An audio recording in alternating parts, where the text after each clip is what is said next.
Hey, welcome back. In this video, I'm going to be talking about 7 money-saving hacks for planning events. Now, there are probably hundreds, maybe even thousands of ways to save money when planning events, but these are just the most common ways that I have saved money in my event planning career so far. And I'll probably make more of these videos in the future as I learn more ways to save money when planning events. Because as we both know, events are ridiculously expensive. All right, let's dive into it. So the first method for saving money that I want to talk about is buying and making branding that you can use at multiple events. When I first started planning events, I would make specific branding for every single event, and it would cost me anywhere from $5,000 to $10,000, maybe even $20,000 per event, depending on the size. And as I was doing this for every single event and simply throwing the branding away because I had to remake it for the next one, I began to question if this was the most efficient way to utilize my branding. I then started making branding that was neutral and wasn't tied to specific events and began reusing it at different events. To give you an example,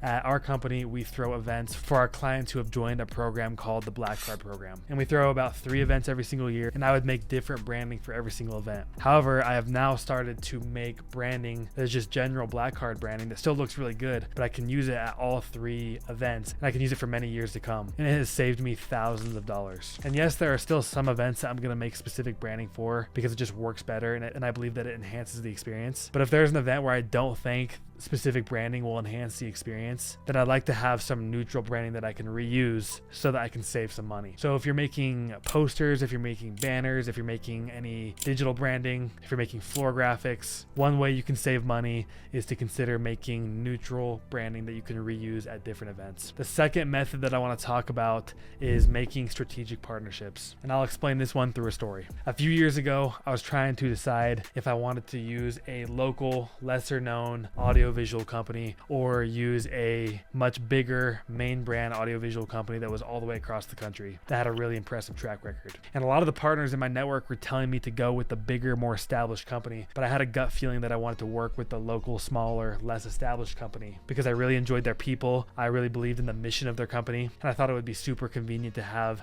such a big partner be only a couple miles away from our office. So long story short, I ended up going with the local, smaller audiovisual company, and to this day, that has probably been one of the best decisions I've ever made. Since they're just down the road from us, they can actually come into our office and we can have creative sessions where we really map out the audiovisual experience, which is something that most audiovisual companies just won't give you the time to do. They're set in their ways and they think that they know it all, and they will not work with you to create the experience and paint the vision that you have in your mind. Additionally, since we're one of their bigger corporate event partners, they have given us a lot of discounts on the smaller events that we throw with them because we pay them so much for our big events. And finally, since we have such a good relationship, they help us in so many other ways outside of audiovisual. They consult us on our events, they help us find speakers, and they help us with the overall event planning for all of our events, which is actually extremely helpful. And they simply do this because we have a good relationship. So if you're looking for ways to save money in the event space, I'd highly recommend making strategic and valuable connections and partnerships because it could really pay dividends down the road. The third method that I want to talk about is buying from the same company. And now this can apply to multiple different aspects of the event, but I'm going to talk about merchandise for this example. For the last couple of years, I have bought all of my merchandise for my events from one company, and now that company gives us a discount on our bulk orders, and sometimes they'll even waive shipping fees because we have put in so many orders with them. And it probably saves us a couple hundred, maybe even $1,000 per event. And something else that's nice that comes along with this is since we do so much business with this company, they actually have assigned an account manager to our account to answer all of our questions and to basically help us in any way they can, which, as I'm sure you know,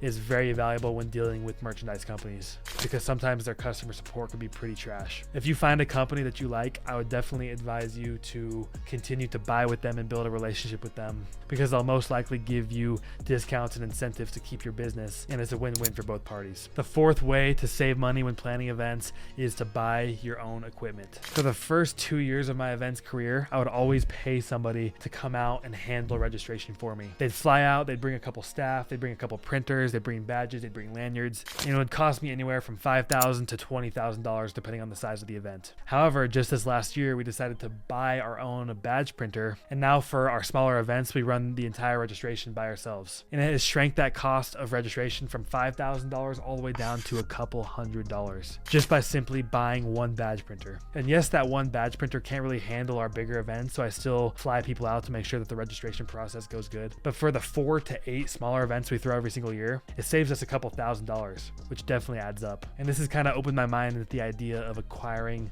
our own events equipment. And this could even bleed into audio visual, into branding, and maybe even some equipment to make your own merchandise. Whatever it is, if you make an investment into this equipment, eventually it's going to break even, and eventually you're going to be actually saving money compared to if you just continue to buy it from a different company. So if you're looking for ways to save money, I'd highly recommend buying your own event equipment. The fifth method that I want to talk about is not buying every single meal for your attendees. Now, this might be controversial in the event space, but as you know, food and beverage is the most expensive part of an event. So if you limit the amount of money you spend on food and beverage, then you don't have to be an expert to realize you're going to save some money. At every single event I've ever thrown, I have never provided every single meal for the attendee. And although some people have mentioned that it would be nice to have it, I actually haven't gotten hardly any negative feedback. It's honestly kind of good for the attendee because everybody has their own taste. Some people have food allergies, and it's just a lot to worry about. And some people just want to go and explore the area and eat food at the local restaurants. And if you don't provide food and beverage for them, this gives them the freedom to do that. And yes, it is convenient for the attendee to have food and beverage provided, and we do provide some meals for them. However, we definitely don't provide every single meal, and we allow them an opportunity to go try the food in the local area. And it really does save us a lot of money. Just to give you a glimpse on how much we spend on food and beverage, at an event I threw in Miami last year, we had one lunch for our VIP members, and it cost us $50,000. That was just for one lunch. Imagine if I had provided breakfast, lunch, and dinner for all 3 days of the event. That probably would have taken up 3/4 of my event budget. So if you're looking for ways to save money, I'd highly recommend scaling back your food and beverage. And if you frame it properly and you still make your event an amazing experience, it will not deteriorate the experience of your attendee. The sixth money saving hack for events is to not buy Wi-Fi. Now, similar to food and beverage, this might be a little controversial, but as we both know, Wi-Fi is extremely expensive. Going back to that event I threw in Miami last year, I bought connections for just my team for the 3-day event, which is 25 to 30 people, and it cost us $14,000. Now imagine if we would have paid for Wi-Fi for all of the attendees, for all 2,000 people. That would have been extremely expensive. So for all of my events, I have never purchased Wi-Fi for the attendees, and not once have I received a piece of feedback in the surveys saying that they wish that there was Wi-Fi. Yes, it's convenient, but most convention centers and resorts have okay enough service to where somebody can check their texts and their emails. And if it's that urgent, somebody can just step out of the room and go on their phone until they're ready to come back in. And personally, I don't want somebody on their phone when they're at my event. I want them to be fully immersed in the experience. So that's why I kind of like it when there's no Wi-Fi. And it really does save us a lot of money. So if you're looking for areas to cut costs and save money, you should definitely consider cutting Wi-Fi cost. All right, the seventh and final money saving hack I want to talk about in this video is to simply set a budget and stick to it.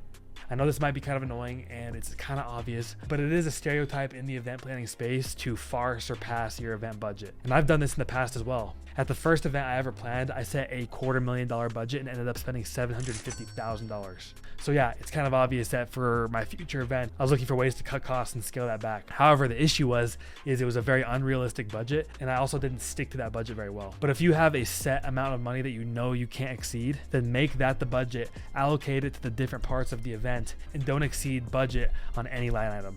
Yes, it's much easier said than done, but if you truly stick to this, if you truly stick to your budget and don't surpass it, then you're saving as much money as you want, and you're definitely not overspending. It's really important to take your budgets seriously as an event planner. And if you do that, you most likely won't have any financial issues when it comes to your events. All right, those are 7 ways that I like to save money when planning events. Like I mentioned earlier, there are probably hundreds of ways to save money in the event planning process, and I'll definitely be making more videos on this in the future. But for now, hopefully this video was helpful for you, and good luck on saving some money. Thanks for watching, and I'll see you in the next video.